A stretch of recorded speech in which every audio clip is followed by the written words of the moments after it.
I'm currently 1917 LP Challenger in Ranked Solo Queue, and today I'll be sharing everything I know about how to climb in Ranked. This video's background is the game that got me to rank 1. I think I just played it an hour ago. But yeah, why am I qualified to speak on this topic? Well, I've spent over 10,000 hours playing solo queue. It's been the one thing that I've done the most in my life.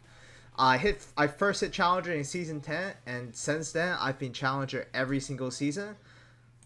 And I've climbed through all of the ranks in solo queue. Back when I started playing League of Legends in Season 5, I got play Silver, and I was hard stuck Silver that year. Similarly, in Season 6, I started to main Jungle, and I became Gold for the first time in my life. Season 7, I think that's when the Ardent meta came out, and I just spammed Ardent sensor supports to get to Diamond. And similarly, in Season 8, I couldn't improve that much, so I was still hard stuck Diamond. And Season 9 I got Masters for the first time early season, and Season 10 was the first season I actually hit Challenger. So I think for every elo in League of Legends, and I kind of understand the general thought process of like every elo in League of Legends. It's not like I just spawned in and became a Challenger tier League of Legends player. No, I have to fight through every elo and understand truly how to climb in both lower and higher elos. So, how do you climb in League of Legends solo queue? Well, the first thing you have to understand is that it's always your fault. You are your rank because most likely you deserve that rank. And nobody else can change that fact, except for you. Now, a lot of people online believe that there's some mystical matchmaking algorithm that's designed to keep you losing games so you can get more engaged in League of Legends. But in reality, loser's queue simply does not exist.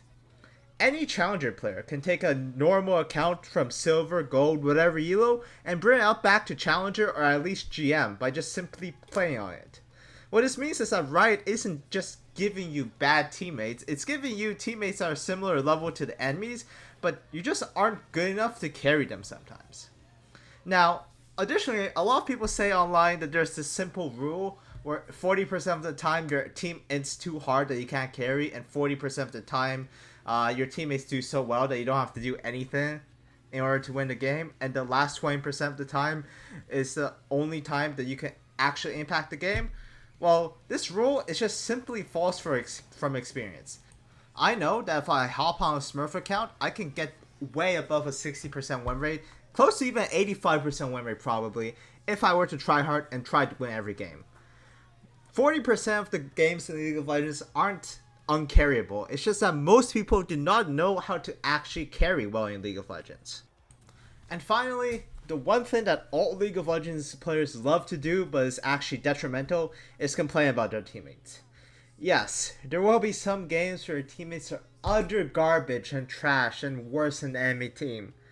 But what's the point in actually complaining about them? You know that whenever you queue up for a game of League of Legends, there is a 50-50 chance that your team will be worse than the enemies.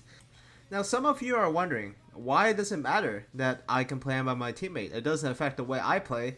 But in reality, for I would say above 95% of the population, the more you complain about your teammates, the more you get tilted. And the more you get tilted, the worse you play. It really comes back to point number 1 anyways. But anyways, while I'm tryharding and trying to climb and doing my best in League of Legends, I tend to stop thinking about how well my teammates are doing over the course of how many games and just try to improve on what I'm doing instead. This allows me to get tilted way less than some other players, and it's just helpful not having to think negative thoughts about your teammates every single game. Now, before any game of League of Legends starts, there's a champion select, and there's actually a few key points here about what you need to do in champion select in order to maximize your chances of winning. Now, the most common problem I see with low elo players in League of Legends is that they tend to just play two main champions. Most Challenger players tend to stick to 2 to 4 champions, and in reality, that's what you need to do in order to climb the most in League of Legends. If you play too many champions, you're spreading your time out too thin, and you're not really able to learn most of the champions you're playing to a high enough level. While if you only focus on a small subset of champions, you're able to get a lot better on those champions, and if you have 3 champions that you can play, you're most likely to be able to play one of those 3 champions every single game. The next thing that matters in Champions Select is that pick order really truly does matter. Top lane should ideally always pick last on your team. Same thing with mid lane and support, but in my opinion, if you're a jungler or if you're ADC, you should always volunteer to swap to get first pick. And similarly, if you're a top laner or a mid laner, you should always try to swap with a person who's pick 5 on your team in order to basically get a counter pick. It's actually kind of important to do this, as it guarantees that you'll be able to get your counter pick to the important lanes that actually needs it, as counter picking ADC and jungle really don't matter compared to counter pick in mid, top, and support. Another thing that people don't use enough in solo queue is dodging. Now, there are some games where your mid laner is randomly going to pick Yuumi, or your junglers are randomly going to pick Yuumi, or your team hates yourself before the game even starts. In these types of scenarios, if you haven't dodged within the last 2 days, you should really just take the -5 and save your time and mental and your LP, instead of playing the game out with a clearly lost team. Now, I think the sweet spot for dodging is to basically dodge wherever something really bad happens on your team, like it's obvious that someone is griefing, or if you're OTP and you get your one trick banned out. But you should try to dodge around once every week at least, and the maximum that you can dodge is once every 2 days, because if you dodge more than once every 2 days, your LP loss from dodging goes up to 15, and at that point, if you're losing 15 LP per loss, you might as well just play the game out anyways and pray to God that you win. Finally, the last thing I want to talk about is that the myth that physical condition really matters for how well you play in League of Legends. Although some people swear that they need a good night's sleep or they need to get to the gym before they start queuing up, all of this is really unnecessary, and the more important thing to focus about is how much League of Legends you play. If you want to get better at League of Legends, you need to play a lot, and that includes playing through suboptimal condition. In reality, the gym is probably almost completely uncorrelated to how well you play in League of Legends, and if you didn't have a good night's sleep beforehand, a simple solution is just to drink a lot of coffee before you queue up. But the most important thing to recognize here is that queuing up matters way more than how well you're feeling before you queue up. Now, there's a lot of things you can do in League of Legends in order to improve your chances of winning during the game, but I've listed out the things I feel are like the most important things you need to do in a League of Legends game, from most important to least important. The first thing you need to get good at in League of Legends is to not be the reason why your team loses. Most top challenger players never have any games why they're truly the reason why their team loses, and if you can get yourself to a point where you're not the reason why your team loses, you're almost guaranteed to have at least a 55 to 60% win rate if you just get rid of the games where you cause your team to lose. The next thing that's very important in solo queue, and especially in this current meta, is that you really do need to play with your teammates. When your teammates are 4-manning Baron or 4-manning Dragon, and the enemy team is 5 people up, you really need to come and help them, and you really need to play around them, because this is a meta where solo carry is very hard to do. Riot Games has effectively gotten rid of almost every way to solo carry a game of League of Legends, except for split pushing. So unless if you're a top laner who's cracked at split pushing and 1v1ing, you should always try to play around your team and basically show up to fights with your teammates in order to team fight better. League of Legends currently is a team-based game, and you can't really win the game by yourself. Now, another reason why a lot of people lose a lot of games that are winnable is that they basically give up in the middle of the game if they see that your teammate is down a lot.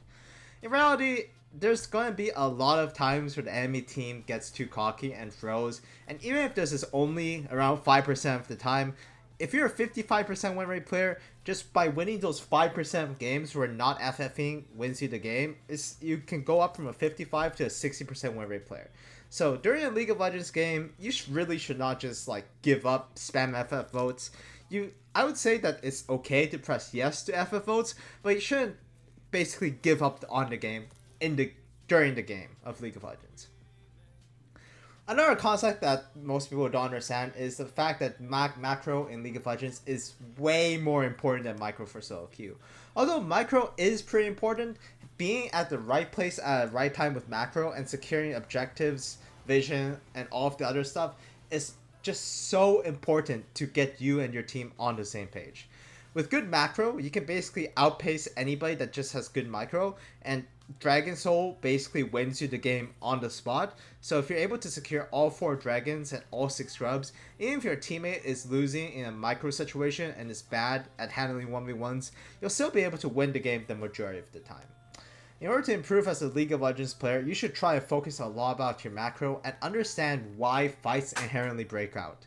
Sometimes the fights break out for no reason and you can't be at it, and that's fair, but there are a lot of times I see in solo queue where even challenger players are at places they're not really supposed to be in order to greet an extra wave or something, but in reality, the best choice for them would be to contest the objective or anything else that you're fighting for. Another thing that's important for climbing solo queue, but I guess less important than the other points, is to basically have a high amount of gold. Now, obviously this doesn't apply to supports because they are very limited in their gold generation and they shouldn't basically take kills. But for other lanes, you should try and find ways to basically get as much gold as you can. This ensures that you have more agency over the game and basically allows you to carry more games than not. This might seem like it conflicts with the previous points, but it really doesn't, as if you're at a teamfight at the right place at the right time, each kill is worth 15 CS, and if you're able to pick up like a kill and 2 assists, that's worth so much more than just getting 2 extra waves under tower in order to get a CS lead. Finally, the last thing you want to focus on is to have a high kill participation amount. A lot of challenger players have high kill participation amounts because they truly are at every fight and they are the reason why their team wins.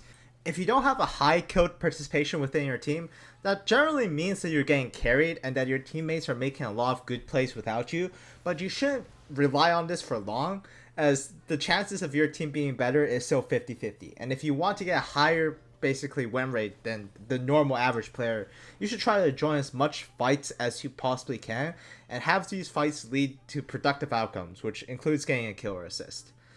Most of the top challengers players I know have ridiculously high kill participation on their team because they manage to carry their teams, and kill participation is a really good stat of that.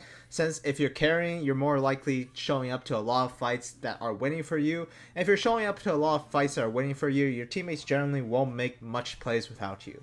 So try to aim for a high kill participation if you don't really know what else to work on. Finally, when your League of Legends game is done, there's still some things that you can do to basically help you get better faster.